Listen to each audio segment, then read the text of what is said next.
Well, howdy folks. I think that I'm going to do a little bit more reading. I think I'm going to finish up on this Arkansas reading here. I don't know if you can... Part 1 I read, Part 2 I'm going to leave off. This is going to be Part 3, I guess, for Arkansas Constitution, Article 2, Declaration of Rights. So, trying to, let's see. Okay, Section 13. Readdress of wrongs. Every person is entitled to a certain remedy in the laws for all injuries or wrongs he may receive in his person, property, or character. He ought to obtain justice freely and without purchase, completely and without denial, promptly and without delay to the laws. Let's see, Section 14. That's a treason one. I already read that one in front. Let's jump down here to Section 15. This is similar to the Fourth Amendment in the Bill of Rights. Shows you the harmony. It says, unreasonable searches and seizures, the right of the people of this state to be secure in their persons, houses, papers, and effects against unreasonable searches and seizures, shall not be violated, and no warrant shall issue except upon probable cause, supported by oath or affirmation, and particularly describing the places to be searched and the persons or thing to be seized. Pretty clear, huh? Section 17 in the Arkansas Declaration of Rights. Imprisonment for debt. No person shall be imprisoned for debt in any civil action or mesny or final process, unless in cases of fraud. Section 17. Attainder. This is like a bill of attainder, but it says Section 17, attainder ex post facto laws. No bill of attainder, there it is right there. Ex post facto law or law impairing the obligation of contracts, there's the contracts, shall ever be passed, and no conviction shall work corruption of blood or forfeiture of the state. So, Section 17 is in harmony with, actually, in the Supreme Constitution of Article 1, Section 9 and 10, states no bill of attainder. And what a bill of attainder is actually a traffic infraction, a writ of assist for infractions, direct tax, capitation, basically robbing you by paper and tricking you by scheme of law. So, Section 18, privileges and immunities, equality. The General Assembly shall not grant to any citizen or class of citizens privileges or immunities which, upon the same terms, shall not equally belong to all citizens. So that almost sounds like the 14th Amendment in the Bill of Rights, or actually in the Supreme Constitution. There's an equal protection clause called the 14th Amendment, and this under Arkansas, the Section 18, is actually in harmony with the 14th Amendment. Wow, outstanding. Section 19, monopolies. Monopolies are contrary to the genius of a republic, and shall not be allowed, nor shall any hereditary emoluments, privileges, or honors over be granted or conferred in this state. So basically, no monopolies, which they do it all the time. Let's see what we got here. All right, Section 20. Resident aliens, descent of property. No distinction shall ever be made by law between resident aliens and citizens in regard to the possession, enjoyment, or descent of property. Descent of property.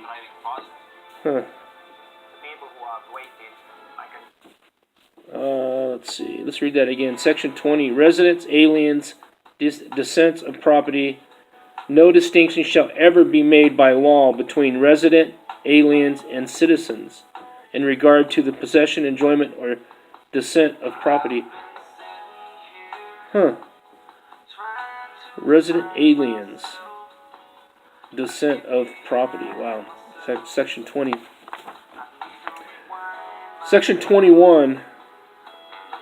Life, liberty, and the property, banishment prohibited. No person shall be taken or imprisoned or disseized of his estate, freehold, liberties, or privileges, or outlawed, or in any manner destroyed or deprived of his life, liberty, or property, except by judgment of his peers or the law of the land. Nor shall any person under any circumstances be exiled from the state. Wow, pretty powerful on that one, huh?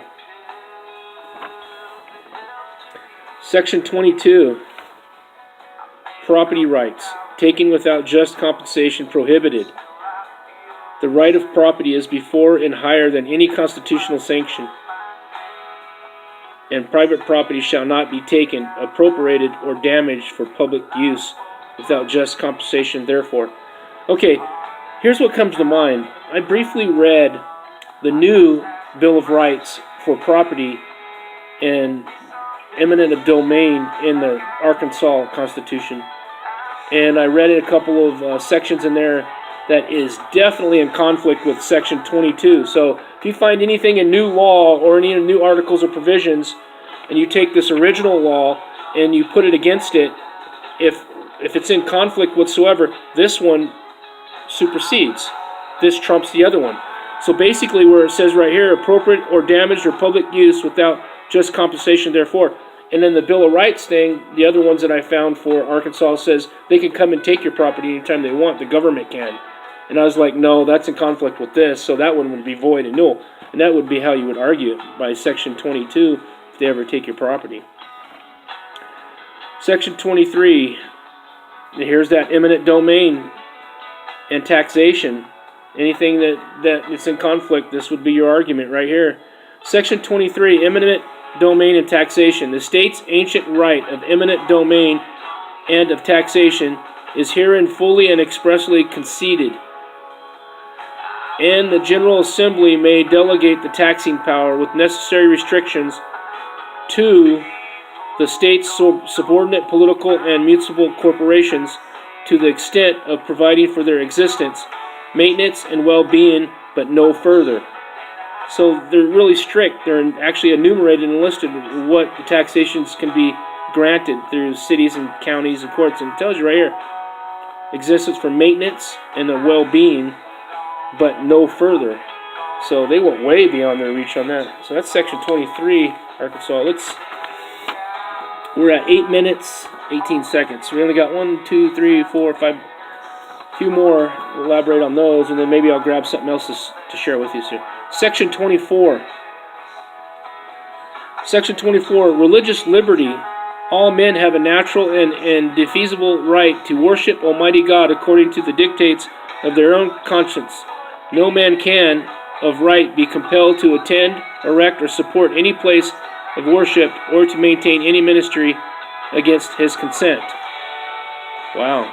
No human authority can, in any case or manner whatsoever, control or interfere with the right of the conscience, and no preference shall ever be given by law to any religious establishment, denomination, or mode of worship above any other. So everything's equal when it comes to freedom of religion. Section 25. Protection of religion, morality, and knowledge being essential to a good government, the General Assembly shall enact suitable laws to protect every religious denomination in the peaceful enjoyment of its own mode of public worship. Section 25, Arkansas. Section 26, religious test. No religious test shall ever be required of any person as a qualification to vote or hold office. Nor shall any person be rendered incompetent to be a witness on account of his religious belief, but nothing herein shall be construed to dispense with oaths or affirmations. Section 27. Slavery, stand-in armies, military subordinates to civil power. There shall be no slavery in this state, nor involuntary servitude, except as a punishment for crime. No standing army shall be kept in time of peace. The military shall at all times be in a strict subordination to the civil power, and no soldier shall be quartered in any house or any other premises without the consent of the owner in time of peace or in time of war, except in the manner prescribed by law. That's almost in correlation with the Fourth Amendment and the third quartering of troops. Section 28, the last one here, and we got 10 minutes and 46 seconds if it doesn't cut off here. Section 28, tenure of lands. All lands in this state are declared to be all and feudal tenures of every description, with all their incidents are prohibited. It's got a section 29. Oh, here's section 29. There we go. Enumeration of rights of people not exclusive of other rights, protections against encroachment. This enumeration of rights shall not be construed to deny, disparage others retained by the people, and to guard against any encroachments on the rights herein retained, or any transgression of any of the higher powers wherein delegated. We declare that everything in this article is accepted out of the general powers of the government, and shall forever remain inviolate, and that all laws contrary thereto or to the other provisions herein contained shall be void. So that's telling you right here in section 28, anything in conflict with all these enumerated provisions and locked-in laws, if anything's in conflict, they're void. It tells you right there in the old one. Wow, that's amazing. That's in correlation to Marbury versus Madison, 1803 case law. The most famous case law with John Marshall. Again, the disposition of, he said it in so many words, it's actually almost just as much as in section 28. But anyways, that's something else we'll share later on.